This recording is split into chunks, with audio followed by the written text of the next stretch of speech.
if you pay attention to everything, pay attention to the whole picture. The whole picture will give you the clarity you need for the things you do not see, but you know is there. Welcome to Cards and Constellations with Bonnie Morris and Don Rumor Rivera from Sonoran Mystic Tarot. Here, we blend astrology and tarot to guide you through the twists and turns for the week ahead. Don't forget to hit subscribe and share. Let's dive into your cosmic journey together. Okay, let's start the astrology. We're going to start out, as always, with the moon. This is for the week of July 14th through the 21st. Now, we're going to have, on the 17th, the last quarter moon. And as we have always said, the last quarter is when we celebrate our successes and then start to turn away. Now, to understand what we're celebrating, this quarter moon is in Aries at 18 degrees. Now, we have to step back, okay, last quarter. So we go all the way back to March 31st of 2022. It's in Aries at 11 degrees.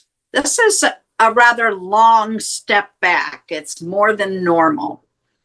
Okay, so that's when you set those intentions, March 31st of 2022.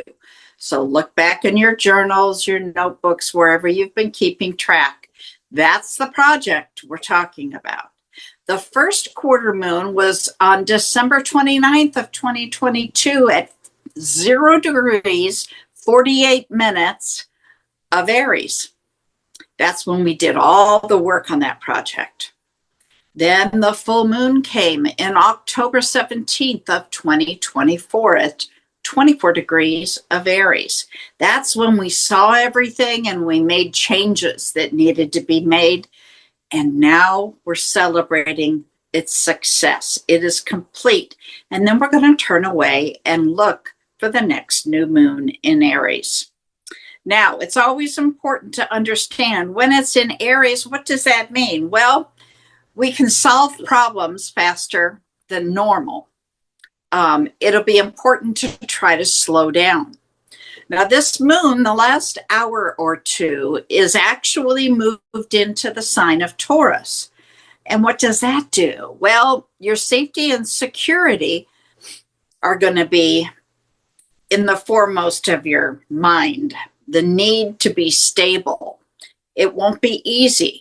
For those couple of hours, you need to learn to accept the changes as part of life. Find your own self-respect. Don't seek things through material ways. Okay, so let's talk about the void of course. Void of course, we have a couple of them. The first one is on the 15th at 10:09 when it leaves Pisces, and then it goes into the sign of Aries at 9:33. So we have an 11-hour void of course there. And remember, we never start new projects. We finish up everything that needs to be finished, but don't start anything new. Then on July 17th, that's when we have the quarter moon at 5:37 p.m. All times are Phoenix, so it's Mountain Standard. It leaves the sign of Aries at 5:37 p.m. and it moves into Taurus at 1 a.m. on the next day. So that's, dinner time and the rest of the evening, you don't want to be doing anything. Resting is always good. Then on July 19th at 11:43 in the evening, it's going to leave Taurus. This is a rather short one. And then at 3:22 a.m. on the 20th, it moves into Gemini. On the 21st at 12:57, it will leave Gemini and then move into Cancer the next day at 5:26 in the morning a.m. So we have some more than just a few minutes on each one of these. The shortest one here is about 4 hours. So take notes of those and make sure you don't start projects that you don't want to repeat. Now, let's see what's in your sign. Okay, Leo, Mercury is in your sign, and he's in a sextile or a pocket of opportunity for you to Venus, who is in Gemini. Now, this should bring some tactful communication, but I want to remind you, Mercury is in full retrograde effective the 17th. Right now, he's finishing his pre-shadow. So that means kind of looking backwards. There could be people coming back into your life from the past. You'll have to deal with that on your own. Right now, you may find it an intuitive sense of social grace to deal with it and be able to express yourself with that charming clarity. Now would be a good time to do some teaching, writing, nurturing with your warm and sensitive nature. The sun, who represents you, is in the sign of Cancer, but it's going to move into your sign next week. There is reliability and integrity, the wisdom of patience, and a calm approach to life that helps earn your respect. You're very dependable and capable, and you show compassion. You have a spiritual openness this week, and it comes across as graceful and charming, sometimes even with magnetism and charisma. Of course, all of that with a sense of clarity and understanding your identity regarding your life's direction.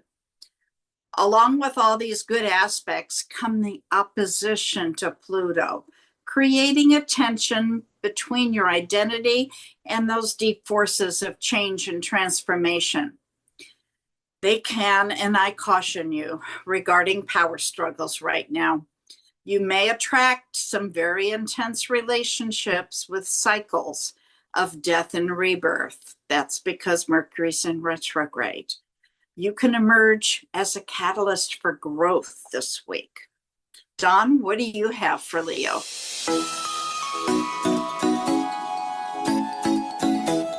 Well, Leo, let's see what you have coming your way this week via tarot.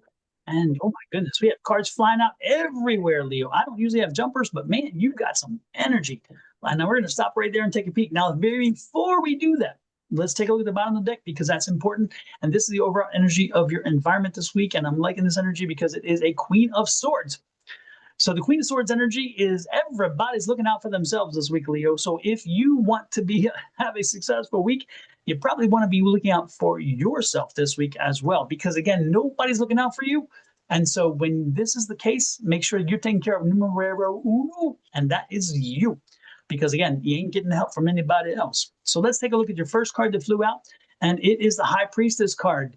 There is something going on with the High Priestess card. There's something happening around you. And there are things that you are not aware of, things that you do not understand yet, but they will come to light. When you see the High Priestess card, remember, she's holding that Torah, and she's only showing you half because she's showing you what she is wanting you to see. So let's remind you that there's some things going on. Be careful about what's happening. Again, pay attention, not to what people say, but what they're not saying, not to what they do, but what they're not doing. Be very cognizant of the energies around you, and again, what you're not being informed about, because in that lies the issues that's helping to make this week a complicated week. The World card is here, and I'm liking the World card because the World card is saying, hey, if you pay attention to everything, pay attention to the whole picture. The whole picture will give you the clarity you need for the things you do not see, but you know is there. It's going to make you make some choices this week. So when you do have to make choices this week, make sure we're making choices that are, again, focused on us. Remember, take care of yourself this week. Make sure you are number one this week. So as the things come to light, as you put the pieces together, then make the choices and make decisions, but make the decisions based on what helps you to navigate your way forward this week and even into the future. And again, this is one of those me-centric weeks, so make sure you're there.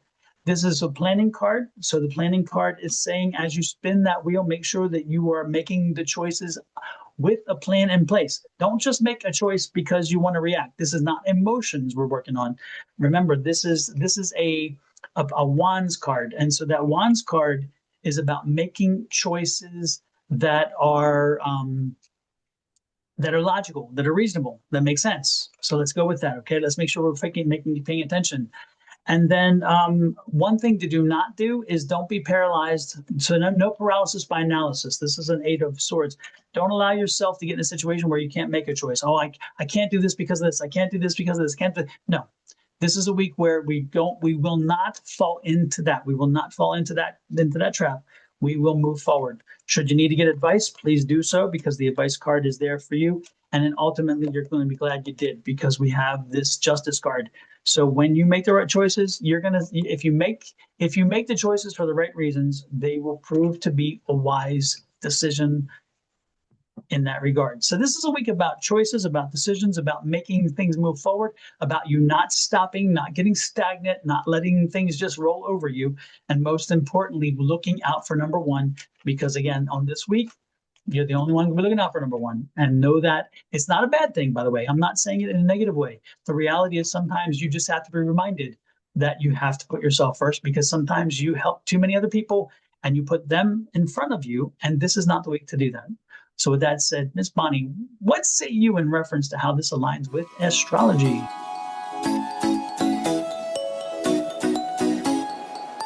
Well, I think in many cases it does. Leo's got a lot of social grace this week. Also very nurturing, and comes across with a very calm approach to life. However, towards the end of the week, they can attract some pretty intense relationships, okay? They can take that and for the better, make it a catalyst of growth. So it's about choices here. The energy can go either way. And also bringing in that complication of the retrograde that's coming toward us. Exactly. Yeah, it's like it throws things in the air. Yeah, we've got like so many planets in retrograde right now, and that adds a whole different flavor. And didn't you say in one of the previous ones, Mercury on the 17th goes into retrograde, or is it the 17th? Mercury is actually in full retrograde starting the 17th. Right now, he's in his retrograde pre-shadow. Right. So we're still feeling the effects. It just gets super strong on the 17th. Exactly. So people know during Mercury retrograde, don't make decisions, don't do contracts, don't do those things. This could be part of that energy that's moving toward that. So be cognizant and be aware that when you're feeling that energy, sometimes it's beyond you, because it is truly beyond you. It's in the stars. And while we're in the stars, Miss Bonnie, how can they make us see stars? We see stars every time you hit that subscribe button that you can see down there in the lower right-hand corner, and set that bell to all. And that way you'll get a little message every time we post something live, or if we go live. Also, if you're on my channel, which is Your Love Goddess, hop over to Dawn's channel, Sonoran Mystic Tarot, and do the same thing there. Hit that subscribe button, set that little bell. When you're done with that, go to our new channel, Cards and Constellations. We're trying to build that. And when we get that built up, then we will only be posting on one channel. Right now, we're doing all three. So give us some love and let's build that channel up. And when you search for Cards and Constellations, since we are a newer channel, the one thing that stands out is if you put AND, you're not going to find us as easy. But if you put the ampersand, you will find us quickly. So make sure that you use the ampersand. We would appreciate it. Again, we appreciate that. Please let us know. Give us some feedback. Let us know how we're doing. And more importantly, how does this resonate with you? How is this working in your world? We are curious and always want information and feedback. So while you're doing that, we're going to give you feedback by telling you that we appreciate you being here. Love, light, and blessings from Miss Bonnie and her family, me and my family, to you and to yours. Until next week, this is Cards and Constellations. Have an amazing one. Bye-bye.